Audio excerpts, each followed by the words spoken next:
Hello guys, it's Glamit here and welcome back to another video, and today's video is all about Gungans and whether they are worth farming now. Basically, there's going to be a lot of you who already have them completed because of raids and because they're a reasonably easy farm, at least in terms of the shard farming. However, there is going to be a lot of you in a position similar to mine where you probably don't have them. Now, the Naboo raid has been out at this point for a long time already. However, we do know the next raid is not coming out for quite a while. We're probably talking 3-4 months most likely, maybe less, maybe more. We will never know for sure, but I would assume we're looking at like April-ish when the next raid is going to be coming out, so we have some time to decide whether we still want these teams. Now, I'm going to be going through in this video like the counters, the strategies, all of that, because that will kind of dictate whether this is still a good farm. Because at this point, if you have not farmed them, you need to question whether it's even worth doing at all. So the benefits of farming them is, like I said, they've got relatively easy shards. Like you can see here, guys, this one is Cantina 2A. That's extremely cheap. You could get Tarple done, even though he's not accelerated, you could get him done in under a week easily with 3 refreshes every day. Boss Nass is a hard node, but again, he's not too difficult. None of these are too difficult to do because you're not doing multiple hard nodes, or if you do, they're kind of spread out across all of them. You know, we've got 2 normal hard nodes and then we've got 1 fleet, 1 cantina, which I think is really reasonable. Now, the downside here, guys, is you do need Omicrons on Jar Jar if you want to use him well in Grand Arena. And you are going to want a lot of Kyrotech in supply because this team just eats them like no other team does. So that's kind of a downside for farming them. Now, in terms of what you can use them for, guys, my kind of appeal towards me even thinking about farming Gungans would be their TW value because of Boss Nass and because of his Omicron, which I do think is very, very nice. That's kind of where I like the idea of farming them. I think a lot of guilds do kind of like them being there. We've spoken about this in previous videos, spoken about this in previous streams, guys. TW is all about consistency in team placement. You know, there's no point placing, say, Gungans and then placing something that has a completely different counter because you're spreading yourself too thin and your opponent can just... You can have one guy come on and do multiple battles and progress the event quickly. Because a lot of the times in Territory Wars, for example, what's going to happen is there's going to be a few people that don't get on straight away and you just can't clear these walls because you don't have the counters, so you're waiting on other people.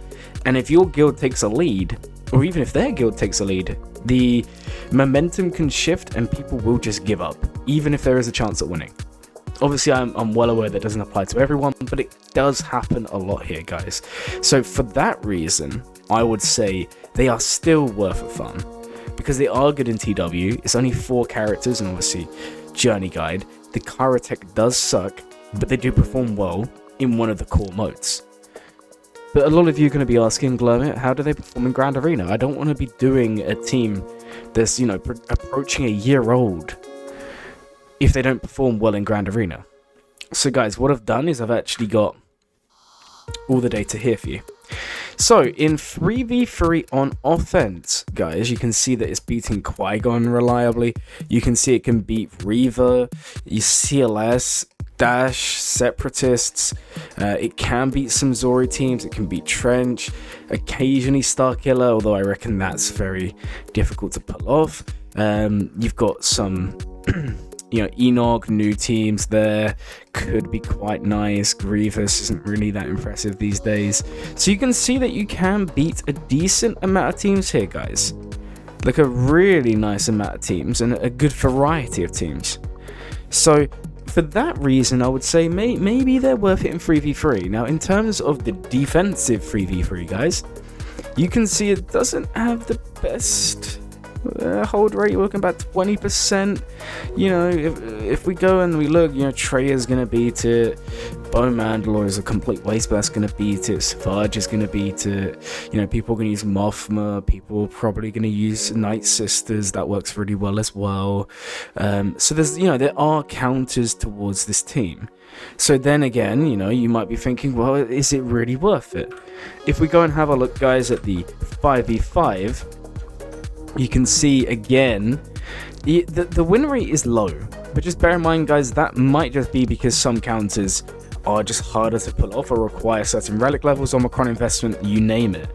Because with a lot of teams that have Omicrons in, say, GAC Territory War, the Omicron can dictate the counter a lot.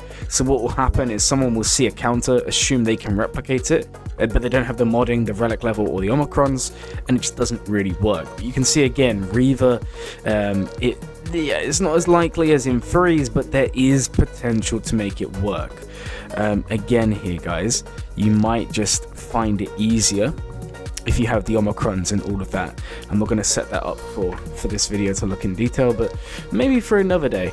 You can see that you can be Grievous, again, not too interesting.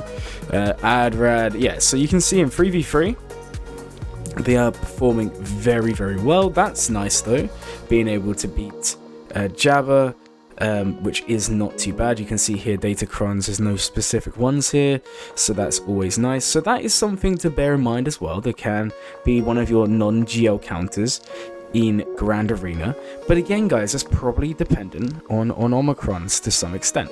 Now, if we was to go and have a look on the final tab I've got, which is the 5v5 defense, this isn't too bad. A 25% hold rate isn't terrible.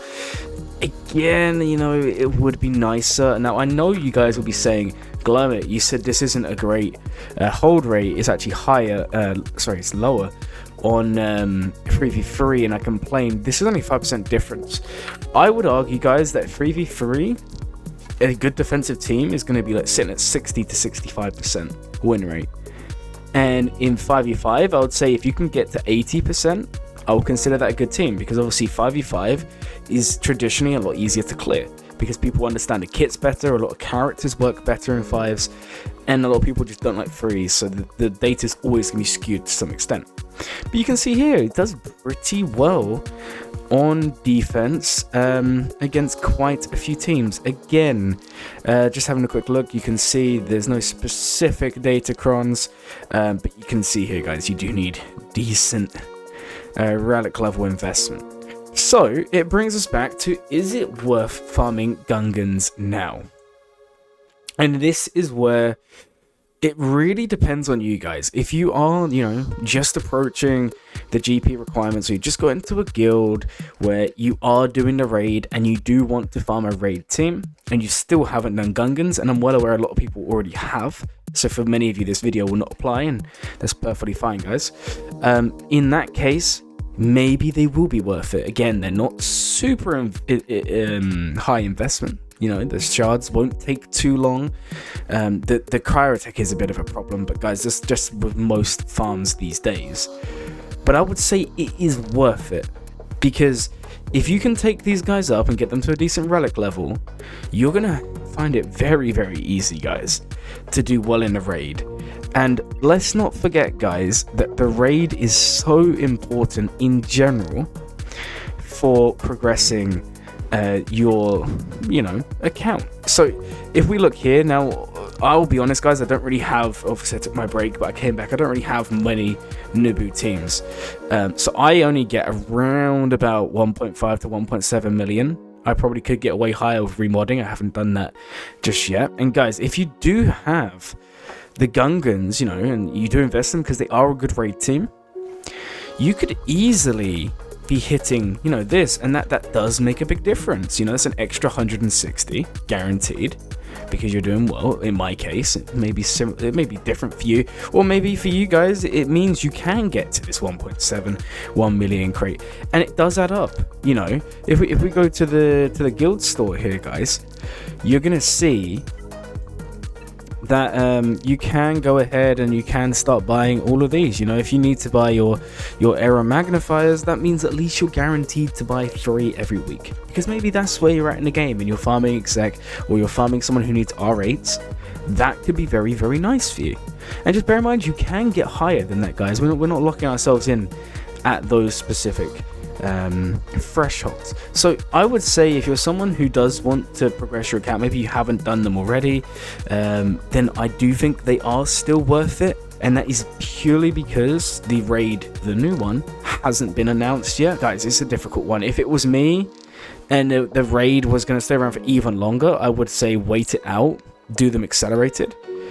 But it's similar, guys, to when we talk about the Jabba event. It's similar when we talk about layer event to an extent. I know it's not as good as Jabba. It's similar to when we talk about Padawan Obi-Wan, you know, Poncho Bros. It's similar to when we talk about Death Trooper, Peridia, Night Trooper, Enoch. It's expensive to invest in, but once you get them, the rewards are going to pay for themselves. I know the raid isn't going to be around for, say, another year. That's very, very, very unlikely. It's not going to happen. Getting them now, if you don't have a team, isn't going to negatively impact you. Are they the best team in Grand Arena? No. But if you're thinking about farming a team that would benefit you in more than one mode, I don't think they're terrible.